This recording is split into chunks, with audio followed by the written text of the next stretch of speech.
大家好，我是慧妮。这次带妈妈去西安玩的7天6夜，这趟旅行属于情绪价值满满模式。回来之后，很多朋友好奇总共花了多少钱，所以这支影片将详细拆解住宿、交通、餐饮、门票等费用，帮助你轻松规划西安旅游预算。准备好了吗？ Let's go！我们第一天主要都在搭飞机，集中在交通上的花费。早上11点从桃园机场飞厦门机场，转机时在厦门机场的麦当劳吃饭。不知道是不是因为台湾版本微信加不了会员，没办法进系统点餐，单点变好贵。下午5点35转机飞西安咸阳国际机场，到达之后搭乘从携程上预定的机场到酒店专车，到达肥曼酒店已经快10点了。酒店部分想特别说明一下，我刚开始预定的是人民币251一晚的对外窗2张单人床房型，但妈妈想在酒店吃早餐休息后出门，加购早餐的话是人民币48元一人，但服务生说升级对外窗房型只要加人民币168，还附免费早餐。评估下来，我们吃2顿酒店早餐就超过这个价钱了，所以最后选择这个方案，一晚平均人民币279元。入座后整理一下行李，再跑到斜对面的便利店采买3样零食，结束奔波的第一天。行程第2天意外从买鞋开始，因为我妈的鞋子开口笑了。陪妈妈紧急买鞋跟短袖衣物的过程中，我也趁机买了1双鞋。因为买兵马俑讲解有限制讲解时间，一采买完急忙叫车去兵马俑博物馆。一路上司机非常健谈，让旅途愉快许多。开车大概40多分钟，先见到秦始皇，拿导览机后跟着导游进入兵马俑博物馆，沿着1、2、3号坑边观赏边听导游讲解。当天因为下雨雪，没去露天的4号坑，加上跟华清宫导游约2点，就急匆匆的叫车前往华清宫，连骊山园都没有去成。2点半顺利跟导游会合，整个讲解过程大约70分钟。我觉得华清宫讲解比较官方，导游也没有每个馆带我们逛。另外，西安事变的说明偏长了一些。整体来说，我觉得这个景点可以自己逛。讲解结束后，我跟妈妈到2楼的凉亭喝茶嗑瓜子，5点左右搭车回酒店。晚上走路到子午路张记肉夹馍，享用热乎乎的晚餐。它肉夹馍真的好吃，难怪我朋友忘不了。这天主要花车钱跟景点费用，如果大家想省车费的话，可以考虑钟楼附近许多旅行业者推出的景点专车。我看到价格标榜人民币20到40元的都有，交通时间较长，但比较划算，提供大家参考。第3天是体验老城区行程，早上跟妈妈一起搭车到中山门附近。考量接下来还有轿车需求，我买了另外5张9折的打车套餐。上城墙前，我们先到永兴坊绕了一圈。早上的永兴坊非常宁静，但非常好排。约半小时后，从中山门登上城墙，玩西安城墙很推荐事前做攻略。如果时间有限，只想走其中一段，可以参考我的影片说明栏打的城墙特色攻略，选择喜欢的路线。边走边拍，攻略上20分钟的路程，硬生生被我走成1个半小时。下城墙时，离碑林讲解的时间剩不到1小时，40分钟的空档，我们到碑林附近的海福粉肠羊血吃饭。吃饱喝足，最适合边走边听讲解。碑林的讲解是费用最贵，但也是这次觉得最值得的。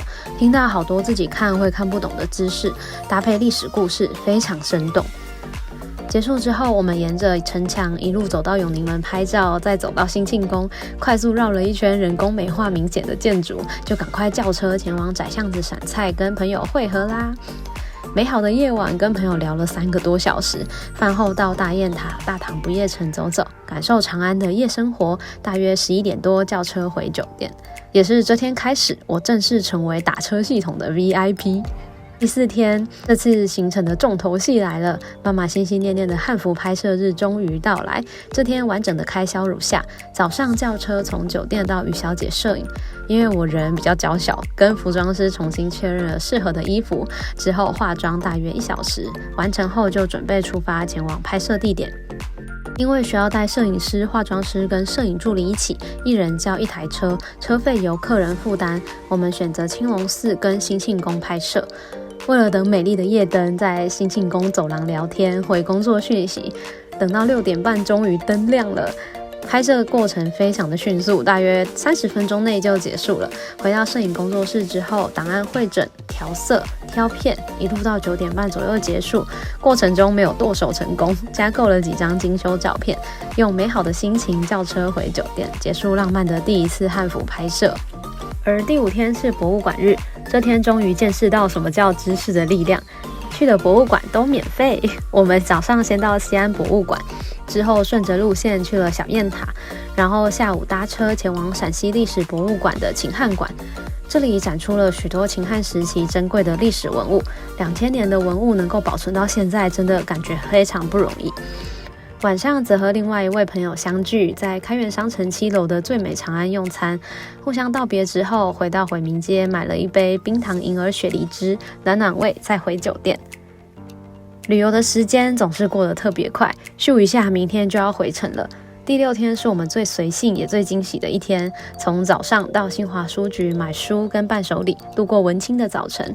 买礼物的时候顺便买了张明信片寄给自己，作为旅行的纪念。因为书籍比较重，我们快速回酒店放东西之后，搭车前往大雁塔。记得妈妈前几天提到想喝喝看瑞幸咖啡，查了一下，发现附近的广场刚好有，下午茶的时光就美好的来临了。一杯咖啡的时间，让我们重新有体力继续走路。接连逛了大慈恩寺，把包包放在行李寄放处后，登上大雁塔，在塔顶拍了美丽的西安俯瞰照片。接着步行前往长安12时辰。长安12时辰的节目布景都很精彩，不过这次时间有限，不然时间充足的话，会想在里面待久一些。晚上6点多，一路从长安12时辰、大唐芙蓉园走到曲江池，在西安的最后一个夜晚，让映照灯光的宁静湖水缓缓洗去这几天的疲惫。因为是最后一天，非常努力运用时间，这天快9点才吃晚餐。我们到小南门的老兰家西安美食，点了普通羊肉泡馍、烤羊肉串、牛奶鸡蛋醪糟和春芽牛皮豆干丝，吃得非常饱足，所以最后决定到隔壁买完伴手礼之后，走1.9公里回酒店。回头看看这几天的车费，我走的每1公里真是蛮值钱的。最后一天，因为飞机11点15起飞，我们早上8点就出发前往机场，一路看着风景，跟西安说再见。这天几乎都在飞机上跟机场度过，除了在福州机场妈妈买了个伴手礼，就没有其他花费了。